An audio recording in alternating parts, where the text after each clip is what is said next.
Okay, look, if you're watching this video and you have incredible calendar management and incredible efficiency, and you wake up and every single day you sleep and inside of your bed as you're falling asleep, you're thinking about how productive your day was and how well balanced you had every single bucket inside of your life, this video is not for you, right? This video is for people who you struggle with productivity, you struggle with getting stuff done and balancing a lot of stuff.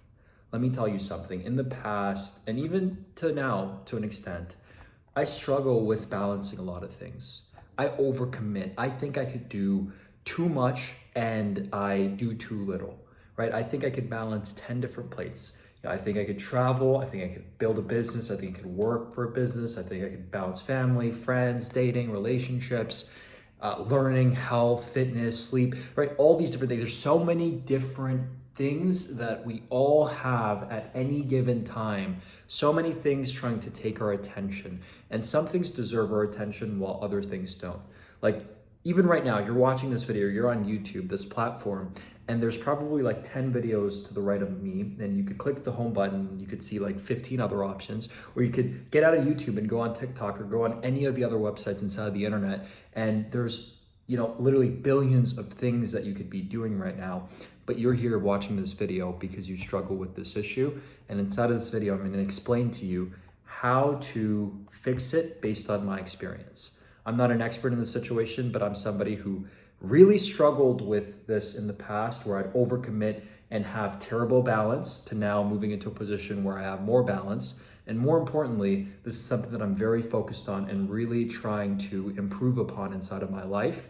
And I've reached out and actually paid for people's time to learn from experts in this situation.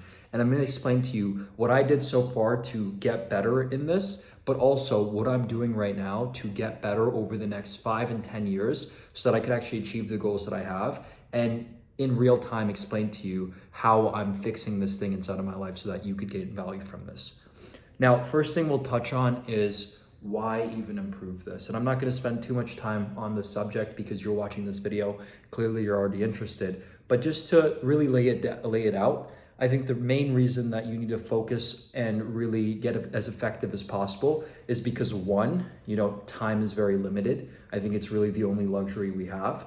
A billionaire would rather be, an old billionaire who's 60 years old would rather be a 20-year-old with infinite time, but perhaps no money, because time is the only thing that you can't purchase. Time is the only thing that there's a finite amount of it, and once it's gone, it's gone. And so if you're inefficient with your time, that's going to lead to regret over time, and you're going to feel like you're not using your time to the best that you can, which ultimately means you're not using your life and really the opportunity you have ahead of you to the best that you can. So that's one, it's just the importance of time.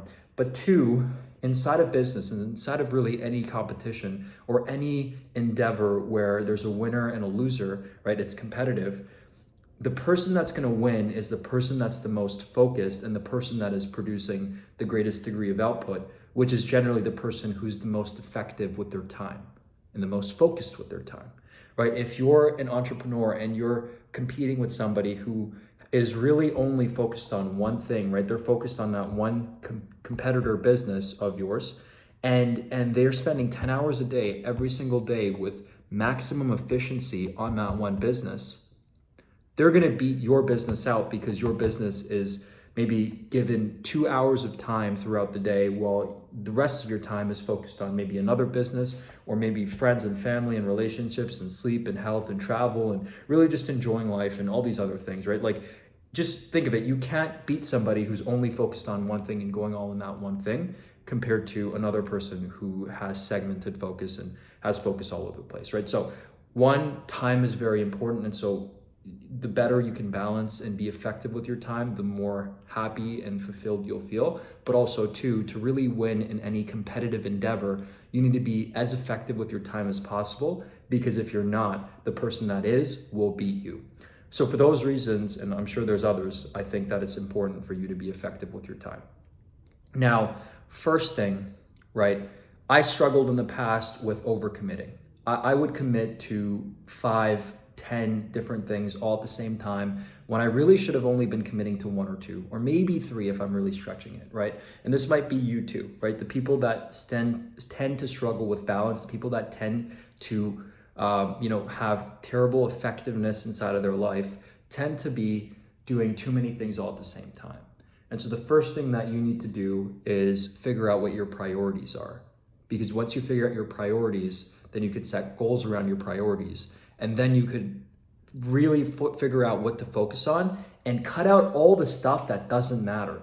All the things that are draining your attention and focus that you shouldn't be spending time towards are right now sucking and sapping your time and taking away from the things that actually matter, the things that will move the needle forward in the dimensions inside of your life that you actually want to evolve within, right? And the way that you do this is you have to figure out your vision, right? You have to see, where do you want to be in 5 years from now? What's your 5-year goal? And based on that 5-year goal, you should write out your priorities that you have. Another way to come out to this is just take a piece of paper and write down all the goals that you have, right? You can write down 20 goals and then cross out all of them except for 3, right? If you don't clearly have a vision of where you want to be in 5 years from now, then just literally write down 20 goals and cross out all of them except for 3, because you could only focus on 3 at a time. You're still watching this video. That means you struggle with this, meaning you should only pick 3. You can't do all of it. Trust me, I've been in your shoes. I've tried to do what you think you can do. It didn't work. And through that, I've learned, and now I'm way more selective with the things that I give my attention towards. So that's one. Cut out the bullshit and prioritize the top 3 things that actually matter that will help you move forward.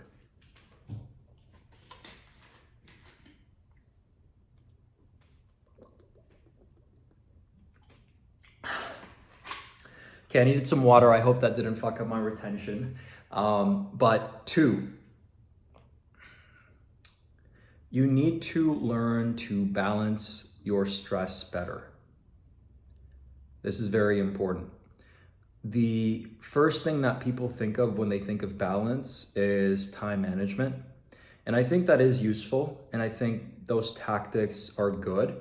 But I think for me, and perhaps for you, it might just stress you out, right? There's thousands of videos on YouTube. There's thousands, tens of thousands of videos, productivity guides, how to set up your Notions in this perfect way to really be able to be as productive as possible, or use these different calendar features to really maximize your productivity, all these different apps and stuff, right? There's so many things that try and zap your attention and make you really procrastinate in a way where you think you're being effective, but you're really not. And this was also something that I struggled with. And that's, again, this is coming from my lessons and my experiences and how I've evolved, right? The first thing was prioritize based on your vision. But the second thing is balance your stress better. Because the thing that inhibits you from being balanced is really the fact that you stress yourself out by doing too many things, or just overthinking how to be effective with a few things. And as a result of that, it causes stress, which then inhibits you from being effective on the things that you need to be effective within. The visualization that I was told by a consultant that I paid to really help me get better with this skill was that he told me, think of the guy inside of the office who, before a big meeting, right? Imagine there's a big meeting and, millions of dollars are on the line. One guy is extremely stressed out, scrambling, trying to get all the papers together, trying to get everything organized so that they could go out there and present the best way possible. And there's another guy who's literally just like strolling in the office, shaking hands, smiling, laughing, eating a cheese stick, happy, excited before the presentation, right? That guy has very low stress. He's not overthinking. He's just ready to go out there and execute, and he knows exactly what's needed to be done. And you need to be more of that guy. Before like these big events, before these big meetings, before these like big occurrences that come up, you need to be able to be calm and chill and have a stress tolerance and a pain tolerance to be able to balance more, right? This is important to be able to balance. It's not just prioritizing, it's also being able to balance the stressors that come in with those things. Because if you stress out over like one thing, then how can you add more things to your plate? So the size of stress that you can handle, the more things that you can actually ultimately handle, and you only can grow to the size of your problems. One really good way I like to think of this is you should look at challenges and look at hurdles and obstacles inside of your life and really stress as a blessing. You should look at stress as a blessing because stress is what allows you to grow. Anytime you have something that comes up inside of your life that maybe makes you stress out, maybe makes you anxious, maybe makes you feel like you can't do it or problems, you should get excited and really try your best to crush them because I'm telling you, each person can only grow to the size of their problems. A person that's running a 7-figure business, they have all kinds of problems. They have problems with payroll, they have problems with employees, they have problems with competitors, right? They have problems with hiring, people coming in and out, they have problems with operations, so many different things, right? They're balancing, multiple people, so many different divisions, and they have so much opportunity ahead of them where, a few simple key decisions can turn the lever from going from 7 figures to 8 figures. And with the fact that business growth is exponential, there's a lot at stake. And so as a result of that, there's a lot of problems that come up too. And if you right now are stressing over little things and stressing over the problems that you have right now, you won't be able to balance the problems that you're gonna have in 5 years from now when the vision that you set earlier in this video actually materializes. So anytime you have a problem that comes up, get excited about it. Really enjoy it and really try your best to approach it with a positive attitude and try your best to really dominate it. And as you expand that stress tolerance, that bandwidth of problems that you can handle, that's also how you're gonna expand the ability to balance more and really be effective with those things.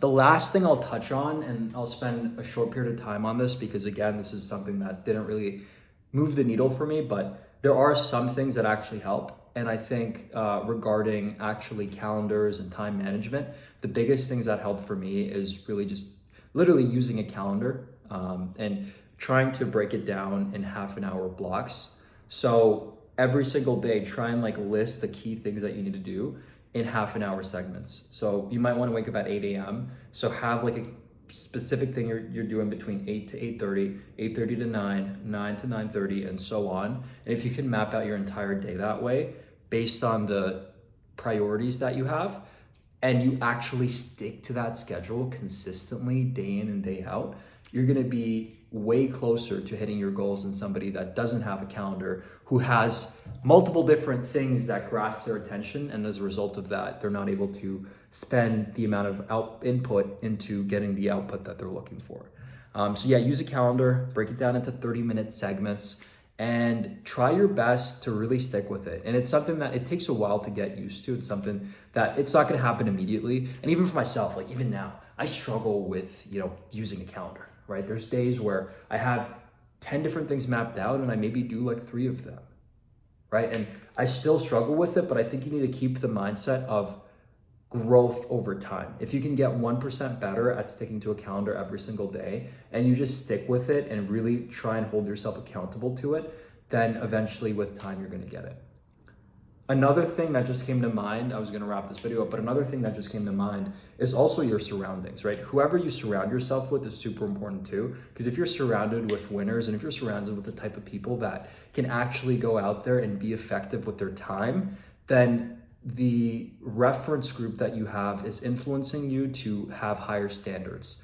And the higher your standards are, the more you're gonna grow, the more successful you're gonna be. Because if you have really high standards and if you set your expectations to be way higher than somebody else, then you're going to be more vigilant with how you follow your calendar, right? For me, for example, a lot of my friends right now, they literally work weekends. They work 7 days a week. And as a result of that, if I ever don't do that, if I ever take a day off, it makes me feel upset with myself because my standards are higher than that.